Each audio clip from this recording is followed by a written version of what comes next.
یعنی وہ اشارتاً کہہ رہا ہے کہ آپ امام میں منصوص نہیں ہیں، اس لیے آپ کے ساتھ نکلنے والا ہلاک ہوگا اور آپ سے روح گردانی کرنے والا نجات حاصل کرنے والا ہوگا۔ تو یہ سن کر حضرت امام زید نے فرمایا، اے ابو جعفر، تم کو معلوم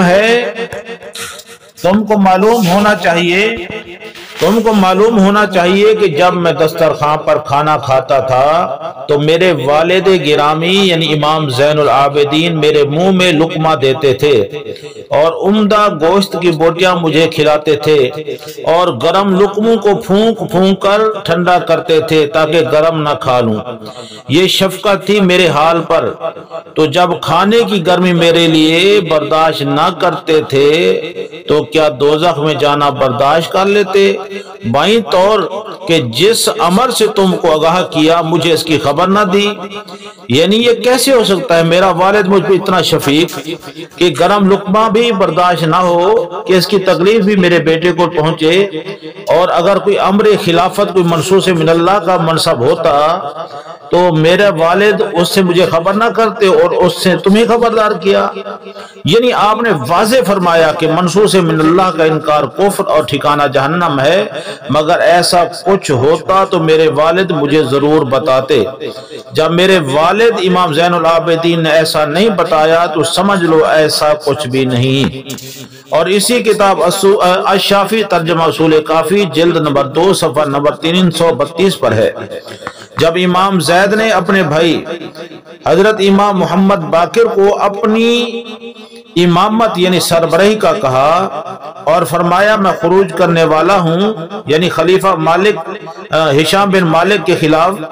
تو امام محمد باقر نے سمجھایا اور کہا یہ کوفی تمہیں دھوکہ دیں گے، تم جلد بازی نہ کرو، تم آگے امام زید نے غصہ سے فرمایا وہ امام نہیں ہو سکتا جو گھر میں پردے چھوڑ کر بیٹھے اور جہاد فی سبیل اللہ سے کنارہ کش ہو، بلکہ امام وہ ہے جو حدود اسلام سے دشمنوں کو روکے، اللہ کی راہ میں ڈٹ کر جہاد کرے اور رعیت سے ظالموں کو دور کرے اور حرم کی محافظت کرے۔ اور امام زید اپنی امامت پر قائم رہے اور کوفہ میں رافضیوں کی بے وفائی کی وجہ سے شہید ہو گئے۔ معلوم ہوا امام زید بن امام زین العابدین نے امام محمد باقر کی امامت کا انکار کیا اور اپنی امامت کا اعلان کیا۔ اگر امامت منصوص من اللہ ہوتی تو امام محمد زید انکار نہ کر سکتے تھے۔ معلوم ہوا یہ جو نظریہ منصوص من اللہ والا ہے یہ رافضیوں کا اپنا من گھڑت عقیدہ ہے۔ رافضی کہتے ہیں جو تمام ائمہ یا ان میں سے کسی ایک امام کا منکر ہے وہ کافر ہے، چاہے وہ انکار کرنے والا علوی ہو یعنی علی کی اولاد ہو یا وہ فاطمی ہو یعنی سیدہ خاتون جنت سلام اللہ علیہا کی اولاد ہو۔ ظلم یہ ہے کہ ان خلاف شرع عقائد کو امام محمد باقر اور امام جعفر صادق علیہ السلام سے منسوب کرتے ہیں۔ یہ دونوں فرامین ملاحظہ فرمائیں، الشافی ترجمہ اصول کافی جلد نمبر 2 صفحہ نمبر 364 پر۔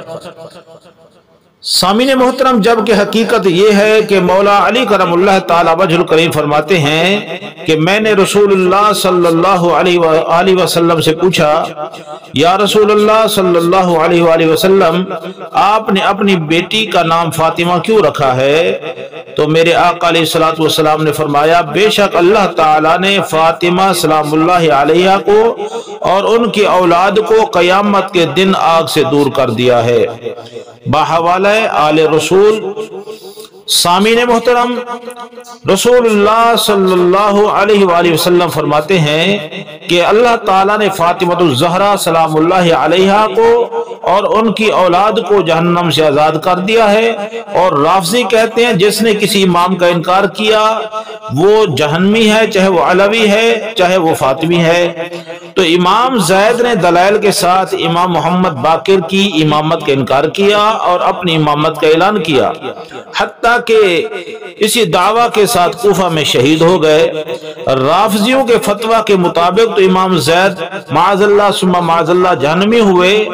مگر اسلام بانی اسلام محمد مصطفیٰ احمد مجتبی صلی اللہ علیہ وآلہ وسلم کے فرمان کے مطابق امام زید جہنمی نہیں بلکہ پکے جنتی ہے۔ ملاحظہ فرمائیں، اہل تشیع کی بہت ہی معتبر کتاب بحار الانوار جلد نمبر 6 صفحہ نمبر 192 اور روایت نمبر ہے 16۔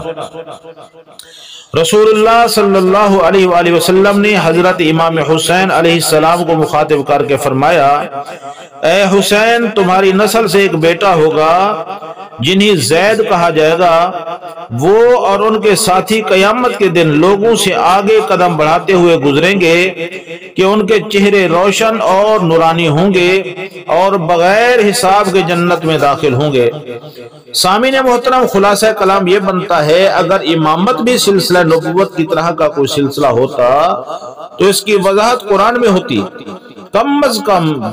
اور نہیں تو اہل بیت اطہار کے تمام افراد تو اس سے باخبر ہوتے، مگر ایسا کوئی بھی عقیدہ نہیں، کوئی ایسی بات نہیں، کیونکہ ہر امام کے مقابل ایک دو اہل بیت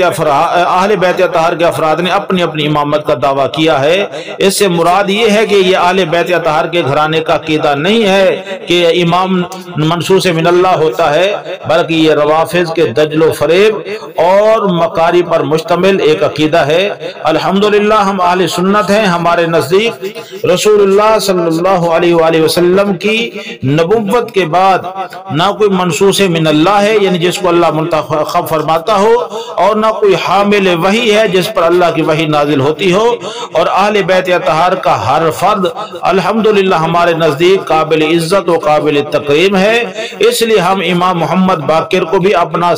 امام اور اپنے سر کا تاج سمجھتے ہیں، اور امام محمد زید کو بھی اپنا امام اور اپنے سر کا تاج سمجھتے ہیں۔ وہ آپس میں بھائی بھائی ہیں، جو کچھ کہیں آپس میں ہمیں اس سے کوئی سروکار نہیں، ہم بس ان کے نوکر اور ان کے تابعدار ہیں۔ الحمدللہ